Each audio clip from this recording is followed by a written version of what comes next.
Assalamualaikum warahmatullahi wabarakatuh. Bagaimana kabarnya kakak hari ini? Mudah-mudahan dalam keadaan sehat selalu ya. Alhamdulillahirrabbilalamin. Hari ini kita akan melanjutkan kembali pembelajaran tematik paket 4B subtema 1, pembelajaran 3 dan pembelajaran 4. Silahkan kakak persiapkan buku paketnya. Tetapi sebelum memulai pelajaran, alangkah baiknya kita membaca doa terlebih dahulu ya kak. Baca doa bersama-sama. Bismillahirrahmanirrahim. Alhamdulillahirrahmanirrahim. Nah, silahkan kakak buka buku paket halaman 14. Sumber energi angin. Angin adalah gerakan udara di permukaan bumi yang terjadi karena adanya perbedaan tekanan udara. Udara mengalir dari tempat yang bertekanan tinggi ke tempat yang bertekanan rendah. Udara yang bergerak menimbulkan energi disebut energi angin. Di beberapa negara, angin dimanfaatkan untuk memutar kincir angin. Angin memiliki banyak peranan dalam kehidupan. Pada proses hujan, angin membuat awan-awan bergerak ke berbagai wilayah di atas daratan sehingga banyak wilayah akan terhindar dari kekeringan. Angin membantu suhu udara di musim panas menjadi lebih sejuk. Angin membantu proses penyebaran biji tumbuhan sehingga dapat tumbuh pada daerah yang sesuai. Angin juga sangat menyenangkan bagi anak-anak. Anak-anak dapat bermain layangan yang dapat terbang atau bermain kincir angin yang dapat berputar karena angin. Seperti hal yang sudah kita baca tadi, bahwa angin itu merupakan gerakan udara di permukaan bumi yang banyak sekali manfaatnya. Di antaranya manfaat angin, 1. Dalam siklus air, angin berperan menggerakkan awan sehingga turun hujan. Kedua, angin membantu proses penyebaran biji tumbuhan secara alami. Yang ketiga yaitu angin laut. Itu angin yang berembus dari laut ke darat, dimanfaatkan oleh nelayan untuk kembali dari menangkap ikan di laut. Nah, banyak sekali kak manfaat angin terhadap kehidupan manusia. Yang ibu sebutkan tadi adalah beberapa di antaranya ya kak. Selanjutnya halaman 16, sumber daya alam.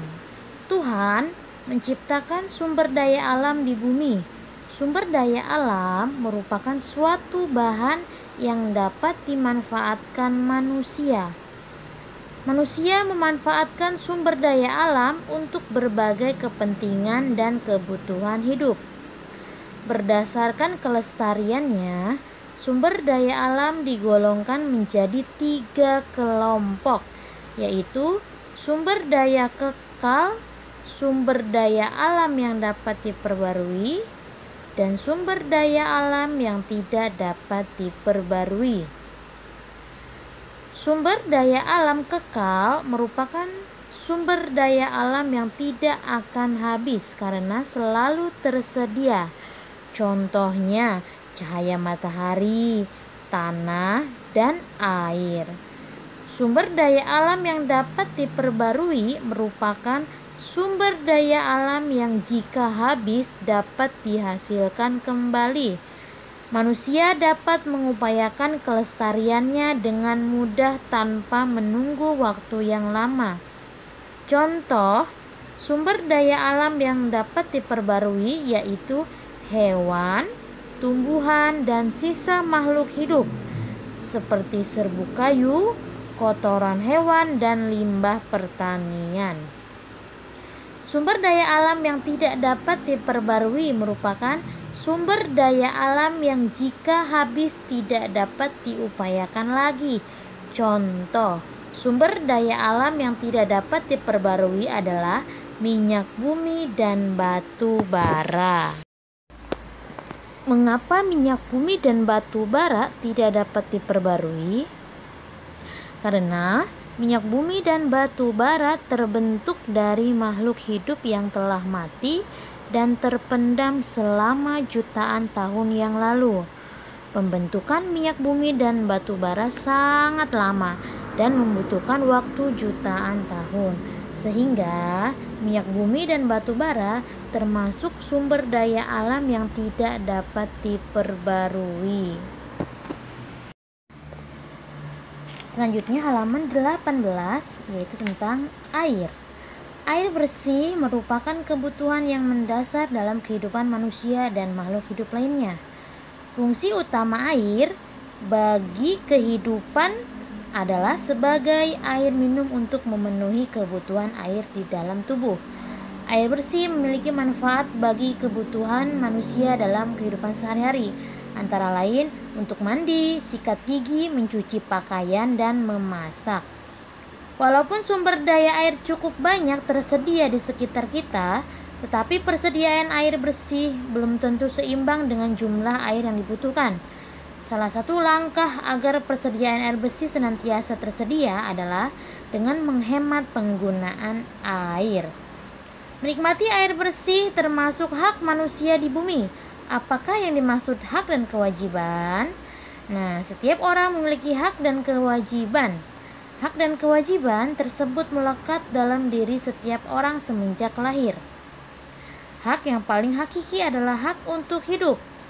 Hak adalah segala sesuatu yang tidak bisa diganggu-gugat oleh orang lain dan sudah menjadi miliknya secara pribadi. Berbeda dengan hak, kewajiban merupakan segala sesuatu yang harus dikerjakan dan diselesaikan dengan penuh tanggung jawab. Beberapa contoh hak sebagai warga negara. 1. Setiap warga negara bebas untuk memilih, memeluk, dan menjalankan agama yang dipercayainya. 2. Berhak memperoleh pendidikan dan pengajaran. 3. Berhak memanfaatkan sumber daya alam untuk memenuhi kebutuhannya. Nah, jadi setiap manusia itu memiliki hak ya Kak, yang harus diterimanya. Beberapa contoh kewajiban kita sebagai warga negara. 1. Setiap warga negara wajib membayar pajak. 2. Wajib taat, tunduk, dan patuh terhadap segala hukum. 3. Wajib memelihara kelestarian sumber daya alam. Manusia selain memiliki hak yang harus didapatkan, tetapi juga memiliki kewajiban yang harus dilakukan ya Kak. Selanjutnya halaman 20, energi listrik. Saat ini listrik menjadi sumber energi utama dalam setiap kegiatan manusia, baik di rumah tangga maupun perindustrian. Benda-benda dan peralatan rumah tangga hingga mesin pabrik besar semua memerlukan listrik. Hidup manusia kini menjadi lebih nyaman dan mudah jika dibandingkan zaman dahulu. Zaman dahulu orang menggunakan olahan minyak bumi berupa minyak tanah untuk menyalakan lampu dan kompor, atau menggunakan arang untuk menyetrika. Semakin langkanya persediaan minyak bumi sehingga harganya semakin mahal, membuat kita mencari sumber energi lain.